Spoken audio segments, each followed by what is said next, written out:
Good morning. Good morning. How are you feeling, by the way? I couldn't sleep last night. I was up like half the night. My You were mind, in your mind, yeah. my mind was just. It's kind of like suddenly there's a light on everything, Yes. and The it's light like of one awareness. second. Oh my gosh, I got to do that. Suddenly, like seeing answers to a lot of the Right. stupid problems. What's beautiful Yeah, is where were those answers? They're all inside. they're all They were all inside. inside the whole time. They were, yeah, We just needed a little help looking inward yeah, because we spend a lifetime looking outward yeah, and we're always searching for answers. But yet, the first look we take inside, what happens? Boom, everything's there.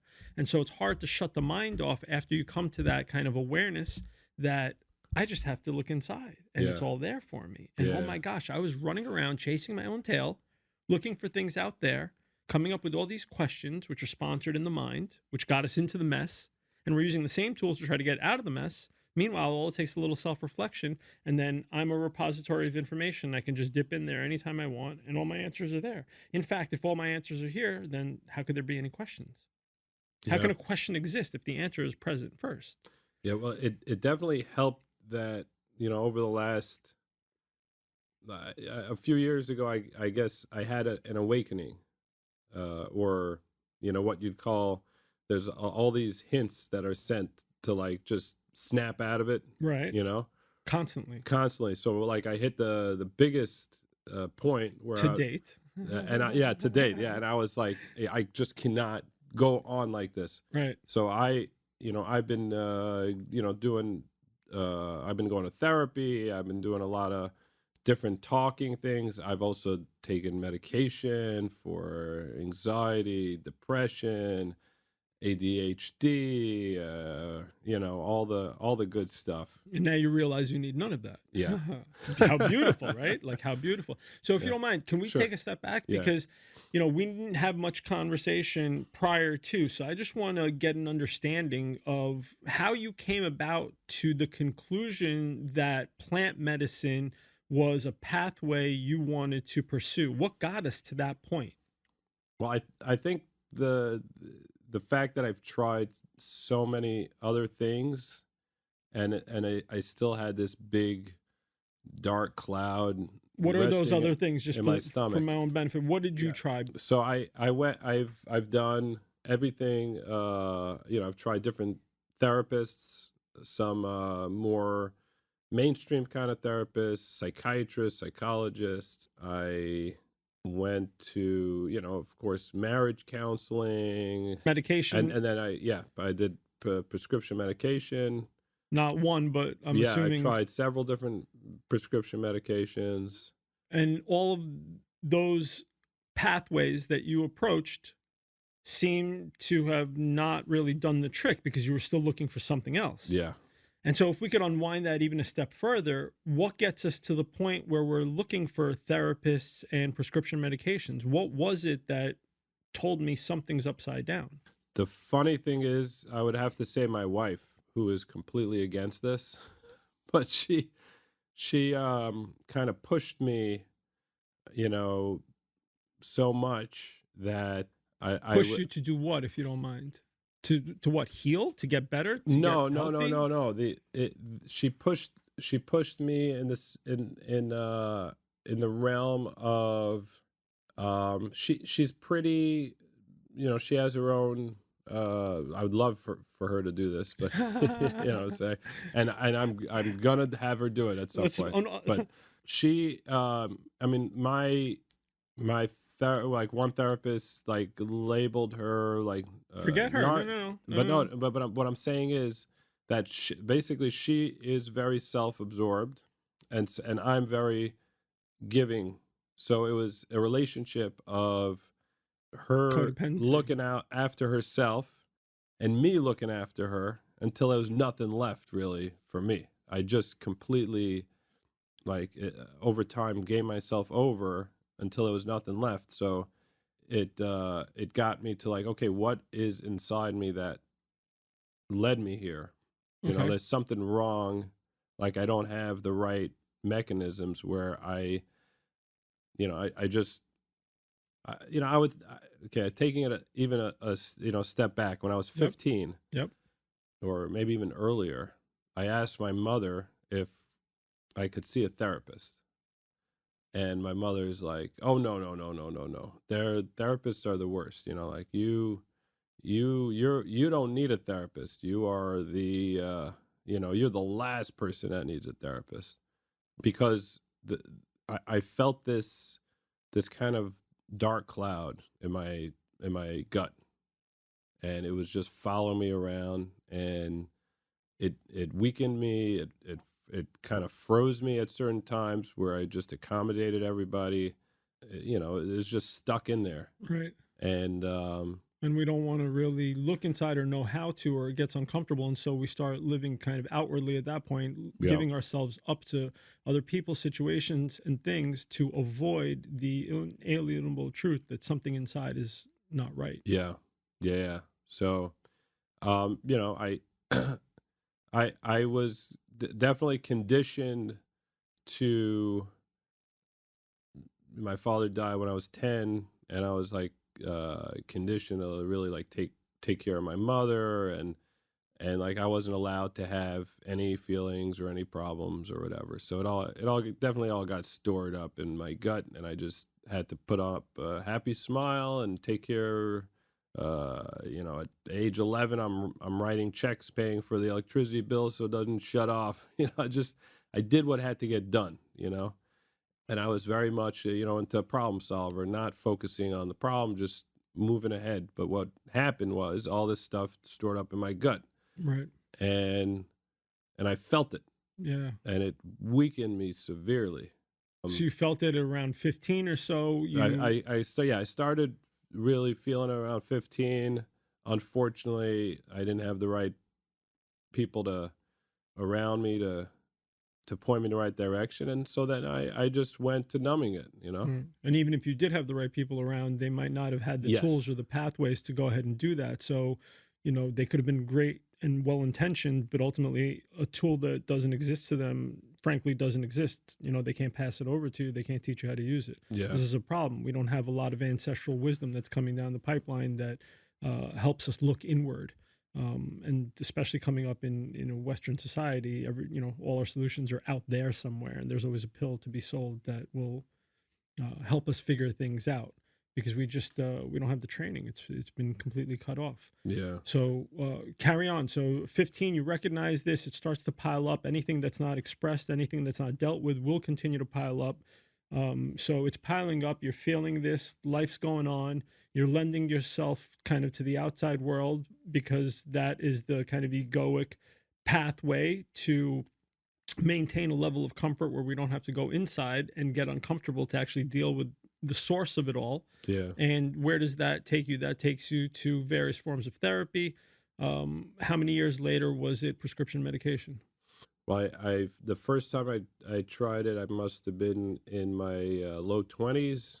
A few years later, How old are you now? I'm sorry. I I'm don't. 40. Oh, amazing. You look Yeah. great for 40. Awesome. I wouldn't have guessed. Thanks. So in your 20s, you start with prescription medication as a result of psychiatrist Yeah, that recommended it? I just went to a psychiatrist, and I asked a friend if he could recommend. He mentioned something about him seeing a therapist. I was like, oh, amazing. Okay. I got to do that. And yeah, so he gave me a prescription medication on the first visit. On the second visit, he fell asleep while I was talking, Oh, which really hurt. of course. So on the third visit, I said, "All right, listen, I'll make you a deal, okay? How about if you fall asleep, this session's free? I think that's fair because he was charging $350 an hour. Oh my gosh. So I was like, if I want someone He was not, charging you to take a nap. I was like, if I want, horrendous. if I want to talk to someone and I'm not listening, I could talk to my mother. So I'm talking to you for a reason. Wow. And then he's like, let's talk about your mother. Where is this all coming from? I'm like, dude, you're avoiding. Yeah. So yeah, I stopped with that, and then I continued with the medication until I just felt like I felt no joy, and I just felt numb everywhere. It was just like completely put into to sleep. Wow. So I got off of that, and then a few years into my marriage, I started going to like just regular talk therapy. I was like, let me just sort things out. How old were you when you got married? I was 26. Okay. I started going to talk therapy. Beforehand, I wanted to get in the right headspace. I wanted to go with my eyes open. And then I think halfway through my marriage, it was like 6 years into it or so, I slowly, kind of compromised my soul for the benefit of the marriage. So you thought. So I thought, yes. And it definitely was my comfort place of just giving, and I was uncomfortable receiving, and basically my wife is very pushy and asks for a lot of things and is very controlling. And if I let go of myself, then I completely lose myself. And after a while, I took the path of least resistance, and I just kind of just gave over myself, and I was just living in that dark cloud, Oh, it's heavy. Yeah. There's two layers of kind of a conflict of interest there. So the first conflict of interest is this dark cloud that's piling up in my gut, right? That I haven't been able to deal with, that gets me uncomfortable, that gets me living out there. And then I have this external situation that kind of is the second layer of conflict of interest, where there's so much friction out there and there's so much friction in here, and I give myself up externally as well, meaning I'm not even willing or able to, let's say, resolve this external layer. So I'm just going to submit to it, right? So now I'm tied up in two places. I'm tied up internally and I'm tied up externally, and that creates a lot of friction, frankly, and that's heavy. That's painful. Yeah. I understand why you would turn to, let's say, the psychedelic pathway, but how did you find it? Like from everything that you just discussed, that's a pretty heavy story, and I'm sure that's not even the whole story. But from the age of 10 onward, we're dealing with some heavy trauma. We're dealing with a lot of repression. We don't have the tools or skills to express. We don't have the tools to turn inward, so we start playing the game externally. We get caught up externally as well through various kind of means and methods. There's all this discomfort. There's the use of prescription solutions that aren't working. Talk therapy is not working. In fact, it's hurting even more knowing that someone's supposed to be helping me, and they can't do that. They can't even show up. They can't even be present with me. So that's more pain and discomfort. So all this stuff is piling up. And how do you stumble upon the psychedelic pathway? What happened? Friend who's a pushy salesman. We've been friends since we were kids, and he told me, you got to try this. So he must have had his own experiences, yes, got some value out of it, felt that it was appropriate to recommend it, right, to you, and you hear this message, and what's next? You do some research, you figure out that it's appropriate for you, or you're just like fully committed to getting well. You're like, I don't even care what it is. I just got to try anything at this point. Like, so how high was the pressure level? Yeah, at first I thought, okay, he got high maybe for the first time and he liked it. And his personality is, he's a very sharing person. So like when he finds a comfortable shoe, he'll buy 100 pairs and give them out because he found the answer to comfort, So I just felt like, okay, he found something that made him happy, and good for him. Initially I was not that into it, but he was pretty like he talked about more and more and more, and eventually you couldn't turn the volume down. So yeah, to kind of I think it was a combination of knowing that I need to do something. Like right. I need to do something. Like right. It's really like if I want to be alive, right. I have to do something. So the pressure rised up to the degree where it kind of forced you into your healing process because there was no other alternative. There was no other way to go. Sometimes, unfortunately, that's what gets us to come around to healing.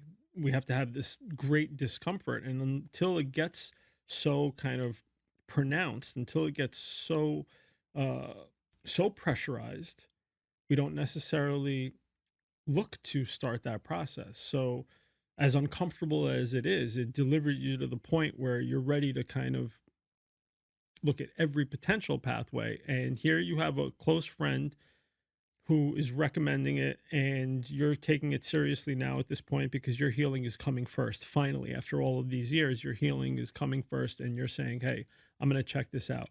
So Right, and I've also seen my friend's shift in him. Like I've seen a shift in him that got my attention. wow. You Okay. know, so that, you know, I think he's the kind of person that his ego, you know, was in the way for a lot of things, and and I saw, like, I was having conversations with him that, like, there was no ego there, Wow. and I was like, who is this guy? That's a dramatic change. Yeah, from so full of ego to no ego. yeah, That's so not that easy. really got my attention, and I do have to say that, you know, that's why, you know, my wife's kind of like an example of one element that that just kind of, I could have been complacent and just numb and being okay, but, you know, it's like, I think the universe sends you a lot of different messengers to wake the fuck up. Right. And It's all a message. When we reorient our perspective a little bit, there's nothing that isn't a message. It's Yeah. just a question of whether we're willing to see it or not, or Yes. whether we want to look away. So a series of messages kind of are there and present for you. You become aware of them. Fast forward, you end up having your first psychedelic experience. yes. And here we are post experience. So before jumping right into the post and really integrating, let's hear what it is that we're integrating, right? So through these experiences, we get some profound awareness. The awareness is half of the story. What we do with the awareness is the other half. And so let's talk about the awareness first, and then we'll figure out how to distill it down into something practical that we could snap into our kind of waking model of consciousness. So you have your first experience.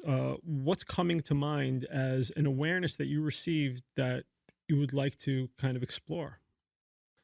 Wow. So that the experience was very different than I imagined. Was completely, is not something that you can really. I see why you were talking in vague, because you were kind of like planting little seeds there of like, um, you know, breathing deep. You were giving some tools for going on the journey, Right. and you're also pretty vague because I think, which helped me go in there without, I had expectations, but without your expectations. you know? Right. So I completely did not expect what I thought was like trauma that would have come up, like just some obvious trauma, did not really play a big role. And then things that I didn't realize were unresolved just played a huge role. Right, because if there's something buried inside and we're unaware of it, how do we address it? So the first step is awareness, allowing it to come to the surface. Yeah. The big traumas that you're pointing at, you're already aware of them. We could deal with them in other ways, but it's the stuff that's lurking in the shadow that has to be brought to the light, to the surface, the light of our consciousness. Once it comes up, now, not only can we deal with it, but once it comes up, now it can pass. Anything that's buried down inside, and I don't know where it is, doesn't have the opportunity to pass because it's being held down, weighed down. And frankly, a lot of this stuff comes up in our childhood. Sometimes we just put it away, and because we don't know how to deal with it, we say we'll get to it later. And then it's sitting there and it just grows and grows and grows because it wants our attention, wants to pass. So if you can just dive in on some of those awarenesses that were associated to the aspects of unconsciousness. Sure. So the first thing, and the main thing, was that I felt my brother's presence there, who he took his life about, I think about 8 years ago. And he was very into meditation, a lot of, quote unquote alternative things. Had a very like intense personality, like he was like this. Was he older or younger? He was 1 year older. Okay. And he was always, trying to tell me stuff. And the problem is in our community, he was like, okay, there's something wrong with him, So of course, whether it's medication or institutionalized, like he's been through a lot. Mm-hmm. And in a sense, I was like a parent to him. I helped him out a lot, looked after him, and then he died randomly. Heavy. Yeah, It's very heavy. and So you felt his presence, you said? and I felt this presence. That there's this certain energy that I only got when I was with him, Amazing. and that energy was there. Wow. And so I just like bursted out crying because I was it's like I missed him, Yeah. and it was like so nice to have him back. It was like, wow. And and my mind was wrestling between, okay, you're on this trip, like you've got to come up with ways to figure out your traumas, but now I'm spending time with my brother, Right. and we said we're going to do the figuring out later, have Yeah. the experience wholly in totality, and then we'll figure out what needs to be figured out. But right? yeah, exactly. So it was a big wrestle, and my brother told me that like there's a lot that you need to sort out, but right now, because you're stuck in that body, you the natural thing is you are gonna feel, you have a lot of emotion about missing me. So just just go with that for this time. Just go with that. Amazing. And like I'm here, Wow. And yeah, it was incredible. I mean, I really think his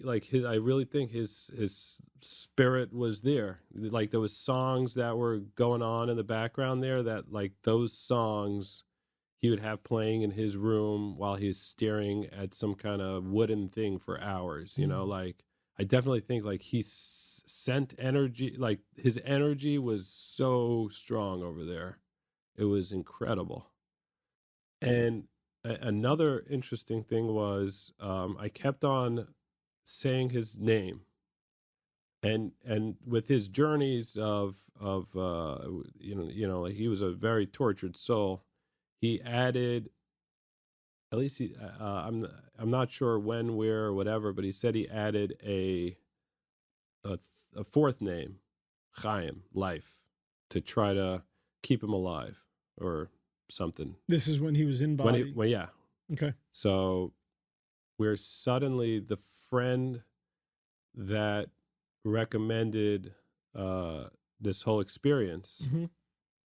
Like I realized I kind of feel that same, like a similar energy or that energy with him that I felt with my brother. It's like it was kind of like my brother saying like the energy is now with him.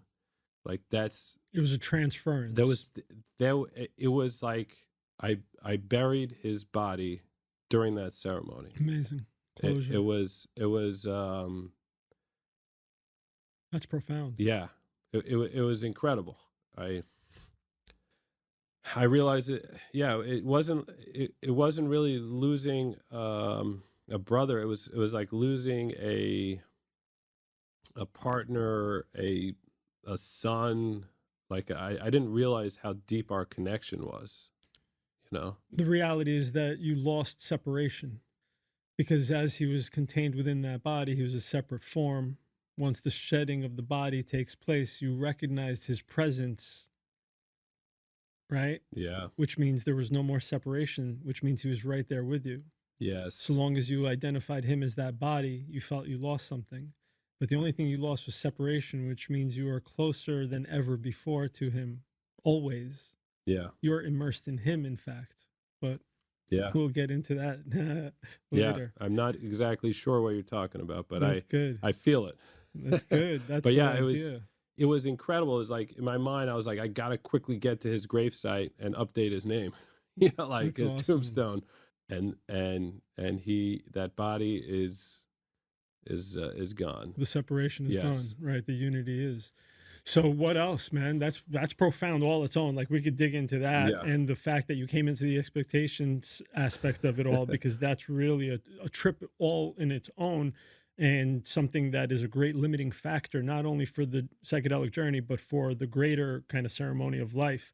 Expectations just lead to disappointments, and we're gonna talk about that in a minute. But if you can just give me a little bit more, for conversation's sake, what else from that period of timelessness where you experienced your brother, where did that go? Typically it goes somewhere. Right. So first of all, I do have to put out there that we're not have to, now that I'm analyzing it and whatever, it could be, Don't analyze don't too deep. analyze too deep. Okay. Right. No, but I'm just saying that it could be that my friend came up there because he sent me here. But then again, It could be a lot of things. Yeah. And if we go into the theater of mind, it'll come up with all these crazy, funky Yes. projections, Yeah. and it'll start dancing around. But we want to unwind it to come back home. Yeah. Coming back home is transcending the mind and just delving into the heart where all those answers are that you just experienced. So what other awareness from the point that you felt the presence of your brother, where did that kind of go outside of the analyzation, meaning what awareness was kind of out in the open for you? Okay. So first of all, I saw very clearly that my wife is just looking for somebody to say, I love you and I got you back. Amazing. And I've been running away from that, Mm. so she's just trying. It was just like so clear that that's all she really just wants is that, and I think once she has that security, which she didn't really have as a kid, it'll kind of help her unlock other doors. So that simple, tiny It's just little simple takeaway is all it takes. But how many hours of talk therapy danced away from that awareness? years right? and years and years. Think Yeah. about the economic impact, think about the emotional, psychological impact, right? Yeah. And it all comes down to, I love you and I have your back. Like, Yeah. what more do we need in this life than to hear that from anyone, let alone our Yeah. partner, the one closest to us? Yeah. And we're searching out there, right?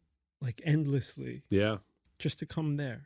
So if that alone was the kind of total byproduct of your journey, Yeah. then it's a great win. Yeah. So now you're touching on two aspects that are just huge. That would take, I don't know how many It's hours like of talk 20 therapy 20 to get to years. those. I think maybe 20, or but it's also like I've kind of heard these type of things, but You never felt I never felt it. Right. So Like I never saw it. It was like this Right. just was so clear. Right. So that's the difference between intellectual comprehension and experiential knowledge, right? Very different. We could understand something in the mind, but it doesn't give us the whole picture. Once we encounter it, once we come into conscious contact with that awareness one time, it's more profound than all the thinking we've ever done in a lifetime, frankly.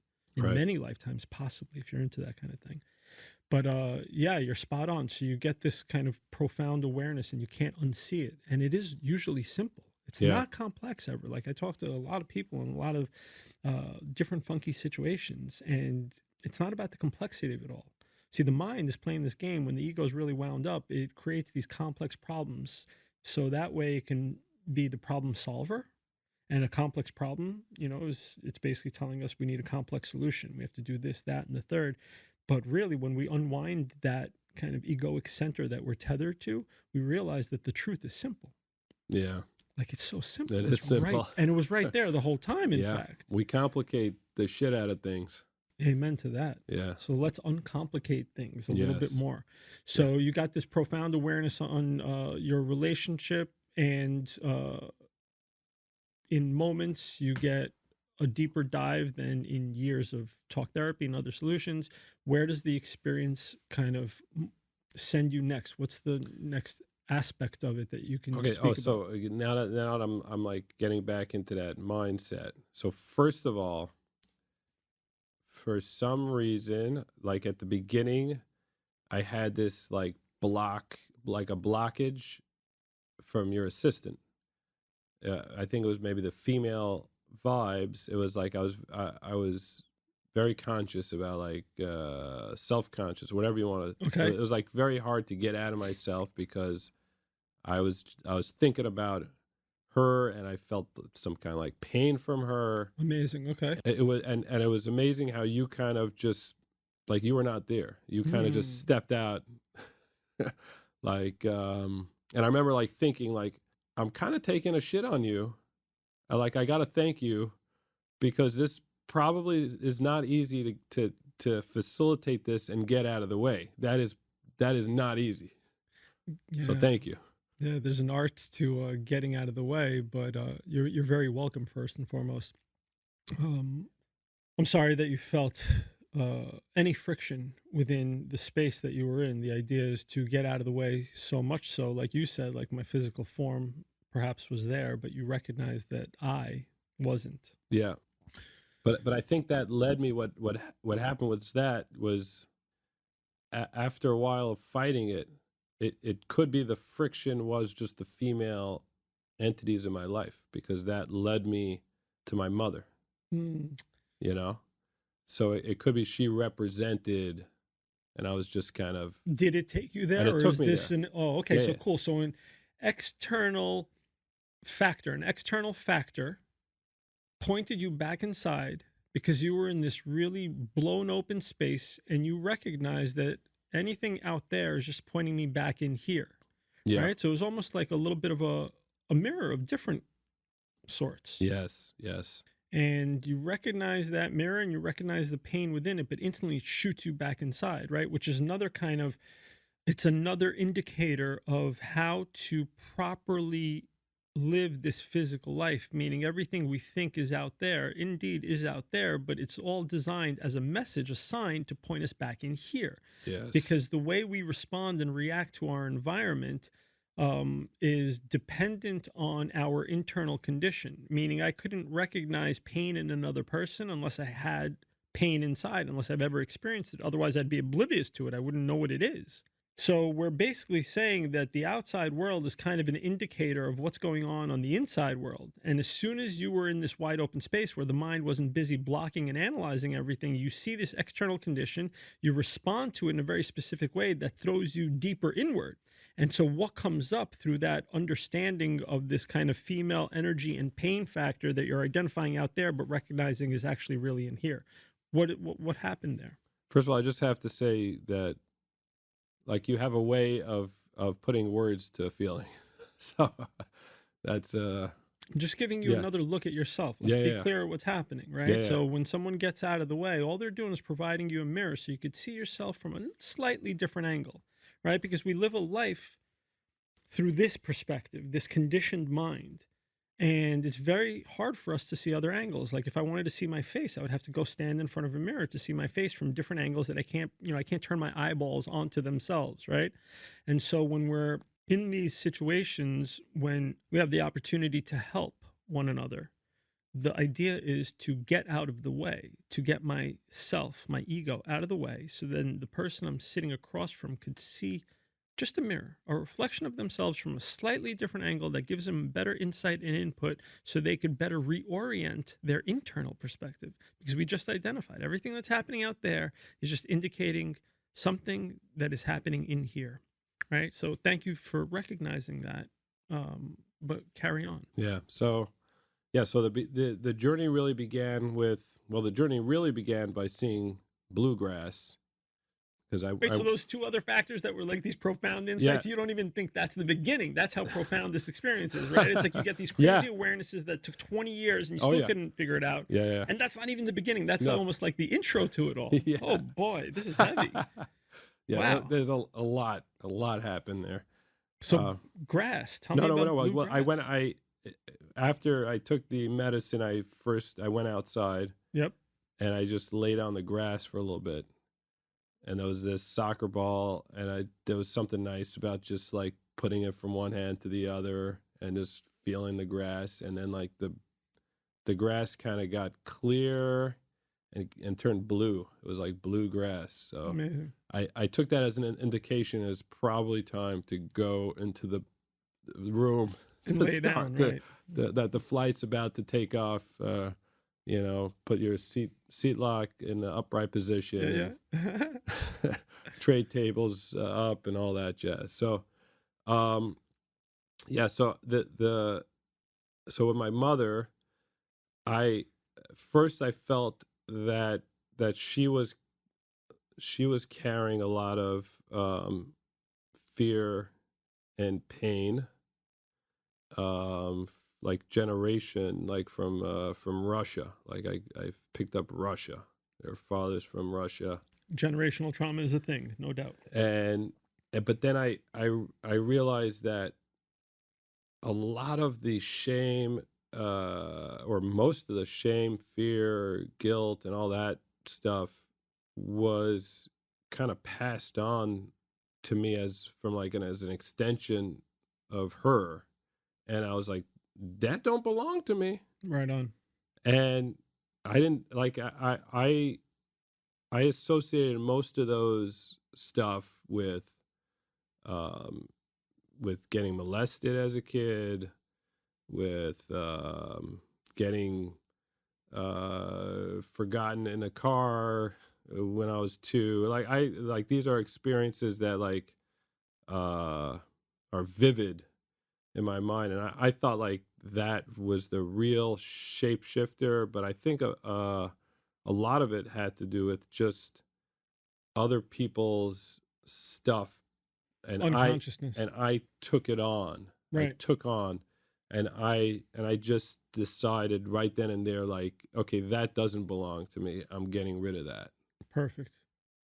So what you did in doing that is you broke the daisy chain of generational trauma, and you will not pass it to anyone else, especially your children. And what happens is, as heavy it is as it is to come around to this belief, all the generational trauma is rolling downhill until one person within the daisy chain is strong enough to say no more, and it's going to stop with me. And that's heavy, but that is a testament to your strength and to your process, and the fact that the buck does stop with you now, and you will not be spreading that unconsciousness and that trauma to anyone else now. We want to pass the best to our loved ones, everyone around us. We want to give them the best of us, everything that we've ever learned and encountered along our journey. We want to hand it down so they don't have to go through the pain, they don't have to go through the suffering. And so we do that to varying degrees, hopefully successfully, because we know that we're not going to be around forever. So I know I'm not going to be around forever for my kids, so giving them a fish is cool and all, but if I don't teach them how to fish and I'm not here tomorrow, then they're always going to be looking for someone to give them a fish. And now they're at the mercy and whims of the external world. So I know as a parent, I'm like, well, that's not going to suffice. That doesn't work. So I might give them fish, but at the same time, I'm going to teach them how to be self-sufficient, right? To not rely on any external factors. And so I start teaching them all of the skills and trades and awareness and learning that I have that will benefit them. And as I'm passing this beneficial knowledge to them, at the exact same time, I am passing all of my worst to them. And folks say, well, why would you do that? Why would you want to pass your worst to your children? And the answer is simple. It's because I'm unaware of it. If it's lurking in my unconscious mind, then how can I preclude it from them? How do I keep from giving it to them if I myself am unaware of it? Yeah. So our job as a parent, we're not even a parent, as a custodian of this earth, is to not pass along unconsciousness. How do we do that? We have to become aware of our unconsciousness. Yeah. We have to bring everything that's lurking in the shadow to the light of our awareness, to our conscious mind. And as soon as we do that, we see the messy bits. And as soon as we see the messy bits, as uncomfortable as it may be to get to see them, we no longer pass it down, because now at least we're aware of what we're holding. We're aware of our own shadow. And by bringing our awareness to the shadow, it diminishes the shadow, because awareness is light. It's consciousness. Yeah. Using that fish parable, Gabor Mate said a line that really hit me, but now I completely Share it, please. I feel the understanding. You feel it. He said that our kids swim in our unconscious. Absolutely. I'm down with that. And I was like, okay, so I got to be more careful about. You got to be aware. Yeah. So we all have to be aware of what we're holding. Yeah, We have to exactly. look inside. As uncomfortable as it may be, we have to be able to look inside to diminish that unconsciousness, because the unconsciousness will be passed along by virtue of not being able to hold it back, right? Yeah. So that's that generational trauma. What happens is all the previous generations that came, they came through hard times, right? They came through very, very hard times, had to deal with unspeakable amounts of suffering and pain and repression and mortality. And we're coming from the dark ages. It wasn't so long ago, right, that we were doing kind of unspeakable things to one another. In fact, we still are. But ultimately, these previous generations, especially when they're cut off from ancestral wisdom that has certain, let's say, techniques and medicines available to them, when all of that is cut off, these previous generations are going through these really hard times. They don't have anyone. They lost their parents in wars. They lost, anyone who was close to them, and no one's there to guide them and to teach them and instruct them properly on how to deal with this trauma. And so it's easy to say, just suck it up, toughen up, keep it inside. Don't share it with anybody. Don't give them your bad stuff. Don't give them your baggage. But they don't realize that there's an energetic and vibratory transference of all of that content, because somebody has to finally deal with it. And so these previous generations didn't know what was up. They were well-intentioned people. They loved us. They wanted to care for us. And they thought that in order to love us and care for us, they have to just tell us how to be, not embody that, meaning, hold on and repress it all, but tell the next generation, don't hold it, right? But there's a conflict there.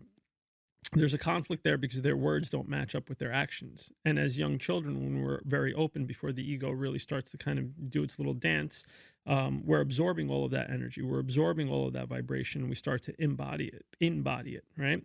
And now it's starting to lurk inside because it just wants to go. And it's thinking, okay, well, this previous person that was carrying me, they couldn't do anything about it. So let me transfer into the next young little creature, and maybe they'll be able to do something about it, because it just wants to be brought to the light. It wants to go, it wants to be diminished. And so we inherit all of this generational trauma from our previous generations as a result of their own unconsciousness. So the one thing we want to do is we want to stop it. We want to really stop that snowball effect from occurring any further. We go inside, we bring awareness to the unconsciousness, we bring light to the shadow, we diminish it, and we are free and clear, and so is the next generation. That's the best thing we can do for our kids, to become aware, fully self-aware of what's going on inside, to eliminate any unconsciousness to the degree that we're able. And that way we give them a clean slate. We give them a fresh start. How amazing is that? Now they're not saddlebagged with all of these generations. Think about it. It could go back hundreds, thousands of years, right? Now they don't have to deal with that. Now they really get to experience this place in a clear and clean fashion. And they can shape it in a more appropriate way, as opposed to shaping it, let's say, as a result of inherited trauma, which is heavy, right? So What else? Wow, it's like, are we going to keep going? Is there more? Did Is you this get anything is this else? unusual for so many things? No, actually, Okay. no, it's actually quite common, which is the beauty of this experience. And Uh, when one person has this level of awareness on multiple kind of planes of consciousness, dealing with multiple, let's say, causal issues, they're like, oh boy, I did this in the matter of 4 or 5 hours. Like in 4 or 5 hours, I resolved a lot of my own inner turmoil, and I resolved the conflict that was inherited by me from all these previous generations. And I did this in 4 hours. He's like, what could I do with another 4 hours? Yeah. Where's this going to go? You know, it's profound. But with everybody I speak to, it's absolutely amazing that they're uncovering so much, resolving so much, rediscovering themselves on such a primal level, and becoming self-aware of their true nature. And these people are lit up. They're candles. Now you understand why your friend was such a good salesman, right? Why he was pushing it so hard, because he must have uncovered a lot within himself. And he recognized your pain. He recognized your suffering. He's like, you could stop this right now. Not Yeah. only can you stop it, but you could preclude it from your kids, and you can help out every generation that came prior to you. Now, if I say that to someone plainly, they'll think I'm nuts. So that's why I can't even talk about it. I just have to say, have your experience, and we'll talk about it afterwards. Because you can't even understand. Most people won't even understand the words that I'm trying to, use to convey this awareness, Yeah. because you understand it where? In the intellect. But this transcends intellect, Yeah. right? So what tool are we going to use to communicate? The tool of experience, right? So now we can talk, because now we're both here. Now there's no ego in the room to block either one of us from having this painful, uncomfortable, but healing conversation, right? Yeah.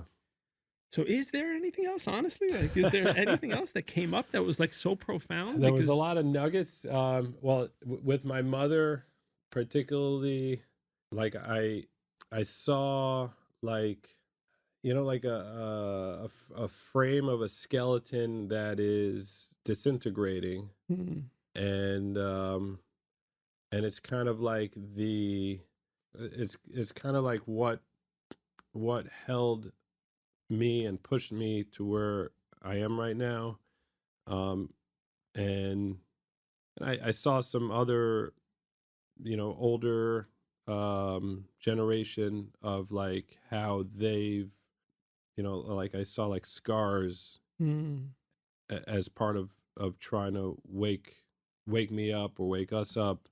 And I felt like a duty to honor their efforts. Like visually, I looked at it as kind of like shellacking the bones so that they don't further crack, like the skeleton of, so you experience what I would call a call to action. Yes. Amazing. Yeah, I definitely had that call to action of, wow. And I think once I look at, I get rid of the emotional part of my connection with my mother, and I just look at her as somebody in this chain that has been through a lot, and not blame her, but just look at her. No judgment. Yeah, and just look at her, like this poor woman, Right. Using the lens of compassion is much more appropriate than the lens of judgment. Yeah, Absolutely. and then I saw like she just also wants to have that feeling that she hasn't had a husband in many years, and that's definitely not my role, but she wants to have that feeling that she's taken care of, and it's very, very, very easy for me to give her that feeling. But then you'd be giving her fish instead of teaching her how to fish. I don't know if she could, like, I was definitely thinking at the time, I was like, I got to bring her here. Do not look away from that. Because but I think she's, I don't worry about the thinking. Right, Here we are with the thinking, which is what got us into the mess. Yes. So the idea is, when we're in this profound state of openness, higher vibration, we are getting absurd amounts of insight and awareness and truth. And in this state of openness and receptivity, if we get a message from our higher self, we should honor that message. Because when we come out of that state of openness and the mind starts to kind of ratchet up again and become the middleman, it says, So it starts playing the game of interpretation. Oh, well, I got this message. Oh, but that's uncomfortable for me. And I'm not sure how they're going to respond. And then we start coming up with all these secondary and tertiary problems that keep us from delivering the message. So if you get the message as a messenger, your job is to deliver the mail, not think about how it's going to be received. So it's like a mailman, right? The mailman comes to, the central station in the morning, gets loaded up with mail, and he goes on his route and he delivers the mail. He doesn't know what's in the mail. He doesn't know how people are going to respond or react to it. But he knows that, hey, I might be delivering paychecks, which, people need to feed themselves and keep, shelter. And so he doesn't think any which way about it. He just has a job to do. He delivers the mail, and his mailbag is empty, and he's done with his route. And tomorrow morning, he comes back to Central Station to get more mail. But what happens with the mailman that doesn't deliver the mail? The bag stays full. The bag stays full. Some people don't get their paychecks. They can't do their thing. And he comes back to Central Station saying, oh, okay, I'm ready for more mail. They look at him and they're like, wait a minute. I can't give you more mail. Your bag's full already. Until you empty this bag, you're not getting any more mail. So it's very important that when you get these profound awarenesses that have to do with others, that feel like mail, that feel like messages, your job is to get out of the way, get the thinking out of the way, which is the block, enough so for you to deliver the mail and understand that everyone is going to respond the way they need to respond. And it's not up to me to judge it or to understand it. I have to be compassionate enough to do my job. And if I let the thinking get in the way, I'm literally keeping their paycheck from them. So I think I'm helping them. I'm actually hurting them. Yeah. So when you get the mail, brother, so that was deliver the mail. That was the mail. The mail that is the mail was that she should move to. Oh, you got specifics. Do this. Yeah. She should do this ceremony. That was like the two things that I got, and like the place where she's living is just full of darkness and sadness. Deliver the mail. That was the mail. Yeah. And then once I'm starting to think about it, I'm like, wait, could she cut off of this medication? I don't know if she could. You see how the thinking gets in the way? Yeah. You see how quick it is? Yeah. This conditioned mind? I'm not a doctor. Amen. Yeah. Amen. So we deliver the mail, and the person has to, let's say, allow the truth of that parcel to do its job, whether it's going to influence us one way or the other. Really is not up to us. There's a grand plan behind the scenes. Why would I want to stand in the way of the grand plan when I know that it's, let's say, logic is meta to my own, right? So I can't let my thinking influence the greater plan because then I'm directly in the way, right? So even good intentioned folks sometimes drop the ball because of this overthinking of things. So the mind, what a funky place. Great tool, terrible master, as they say, right? Oh my gosh. Right. We have to bring a little balance to the system. And that's what we're doing. When you balance the mind back with your other senses, you have profound insight. Yeah. Right. The medicine just helped you see that for a moment. So you could do that anytime. It's not practical to do medicine all the time, to, be one with ourselves and to be able to look inside and to be able to kind of, shine the light inward. The medicine just teaches us how to do it. Right. And if we follow its lead, we don't need medicine at all. We only need medicine when we're sick. Yeah. Right. Once we get well, we just do everything to not get sick again. We preemptively kind of, take care of ourselves. Right. So the idea is when we bring the mind back in harmony and balance with the other senses, instead of elevating it to be the middleman between the senses and our higher self, then all of a sudden, boom, we're getting profound insight in 4 hours, lifetimes worth of work are done. You understand? And it's up to us just to be aware of that. And once we're aware of what our true potential and capabilities are, when we bring the mind into harmony with the rest of the senses, we're like, wow, game on. Now my job is to create balance in the system. That's it, because I threw it into disbalance. This concept of a separate I, a self, a narrative, a story, a conditioned mind, threw it into disbalance. It starts off harmoniously, perfectly, when we're brand new little earthlings, right? And it gets confused along the way.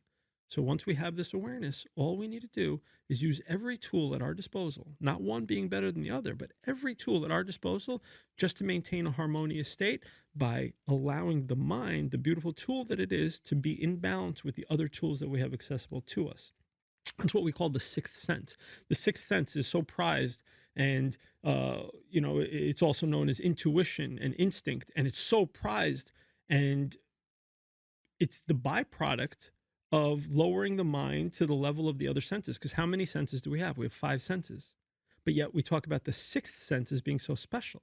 The sixth sense is merely taking the mind and bringing it down to the level of the other senses. Now we have 6 senses. And in that state of balance, profound insight.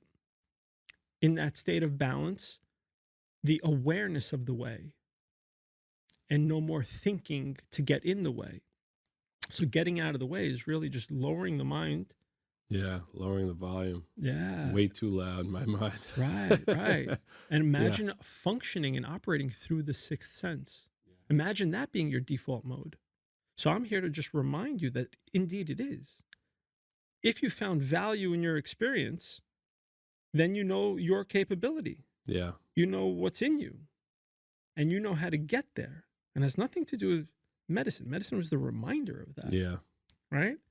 It's about balance. So I really felt that I felt like there's so much darkness, and there's so many candles that are unlit. And the darkness could win easily if we don't wake up, we don't light those candles. Amazing. So is your candle lit right now? my candle's lit. So you can go ahead and light 1,000 candles. Oh yeah. Right? I'm ready. Amen. So from my side of it, I feel that I've landed the plane by delivering the message to get out of the way and what the value is in getting out of the way. Meaning when we restore the mind back into balance with the other senses, we are out of the way at that point, and we are in the flow of things. We are the way at that point, and we live a more harmonious life with profound, let's say, awareness and insight into the way it is as opposed to the way that I am. And so getting out of the way is kind of the takeaway for every integration session. Every conversation I'll ever have and have had with anyone about integrating the psychedelic experience culminates in the awareness of the potential and power of our true nature when we are able to get out of the way. Thank you for listening. If you've enjoyed this podcast, please share it with your friends and family. Subscribe, rate, and share so that we could do our part in spreading the light and diminishing the darkness.